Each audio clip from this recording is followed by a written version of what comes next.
咁就落火車啦。咁其實一出到嚟呢，我咩感覺都翻晒嚟，因為我以前成日都會嚟嘅。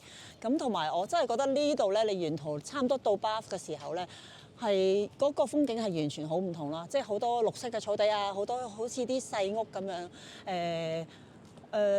我自己覺得真係嚟親都唔會厭咯，同埋好少有一個地方呢，我可以去好多次都唔厭。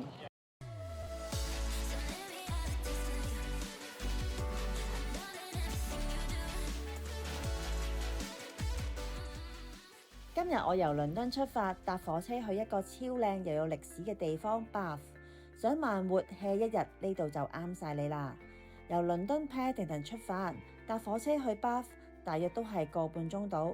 喺車入邊望出去，沿途風景超靚，都幾療癒㗎。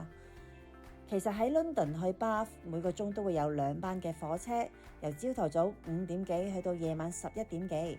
如果想搭巴士，可以喺 Victoria 站搭。朝頭早7點至到晚上10點幾都有，而喺 Heathrow Airport 咧都會有車直接往返 Bath。嚟到 Bath 第一站就梗係要嚟到 Roman Baths 啦。呢度咧係羅馬人以前嚟浸溫泉嘅，而裏邊咧仍然保留咗好多古代嘅設計。其實呢度以前係英國唯一天然熱泉，俾羅馬人入侵時發現咗，佢哋就喺呢度起咗一個大型嘅溫泉浴場。之後羅馬人將呢個地方發展成為一個宗教、醫療、社交用途嘅泡湯中心，每年都有超過100萬嘅人嚟到朝聖，哇！即係每日都有接近3000個遊客，真係好犀利。成個灘都係 Georgian 時代嘅建築，好適合慢慢行，影下相 hea 下。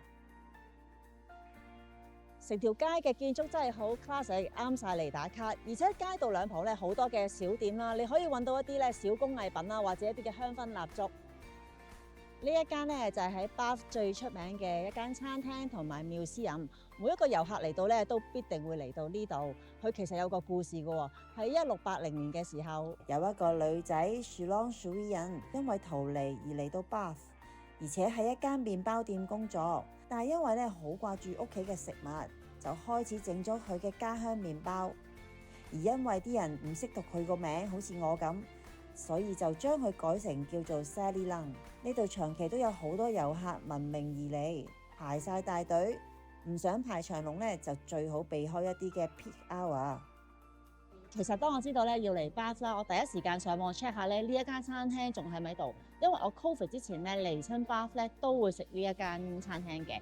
咁佢個 fish and chips 咧，我覺得好好食。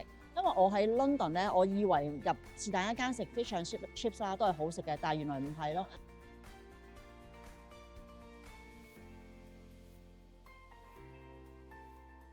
食完嘢慢慢行真係好寫意。我身邊呢一條咧就係 Pulteney Bridge， 係 Bath 嘅地標之一。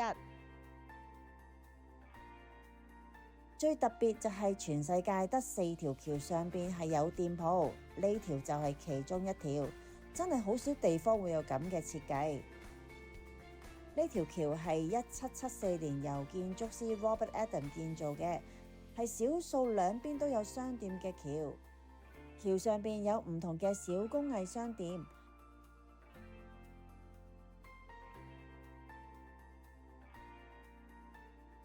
沿路一直行就去到 Royal Crescent 呢一個弧形嘅建築，真係壯觀到震，好似一本建築歷史書打開咗咁樣。我身後邊嘅 Royal Crescent 咧，佢喺17世紀時代已經起好，佢係由30座相連喺喬治時代建築而成，形成一個咧好優雅嘅半月灣。而家除咗係一間博物館，亦都係酒店同埋 SPA 嘅地方。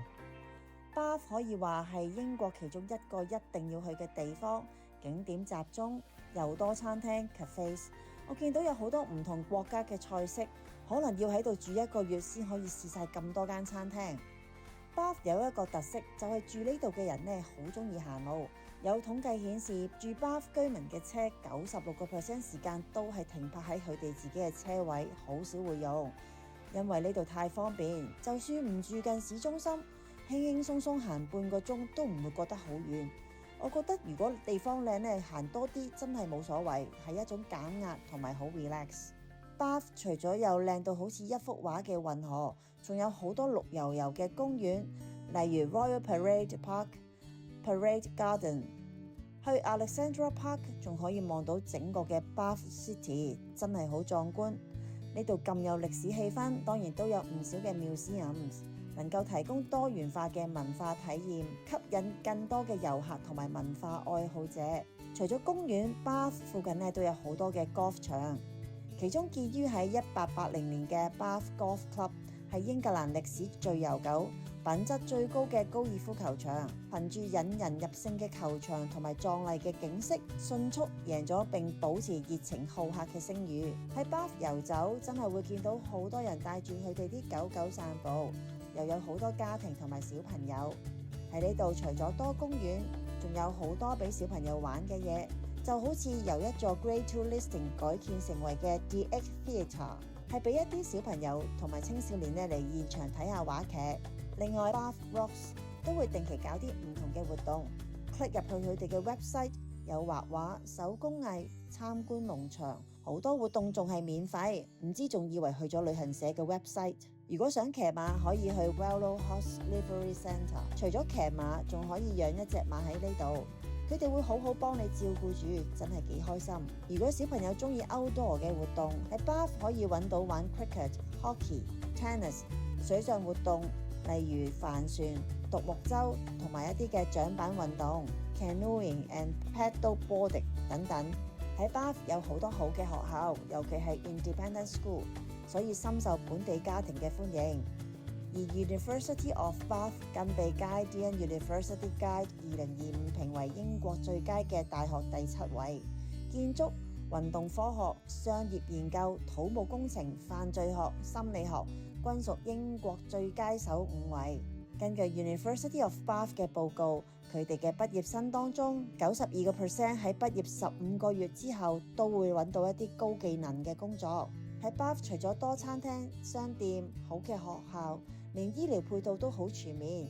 除咗有診所、牙醫等等，30分鐘車程內已經有5間嘅醫院，提供好全面嘅專業醫療服務，而且環境舒適，仲係24小時運作。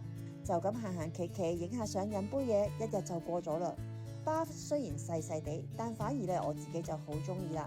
人生就好似唔使咁趕咁樣，有時間去聽下 busking， 夜晚又可以喺啲餐廳聽下 live band， 真係好放鬆。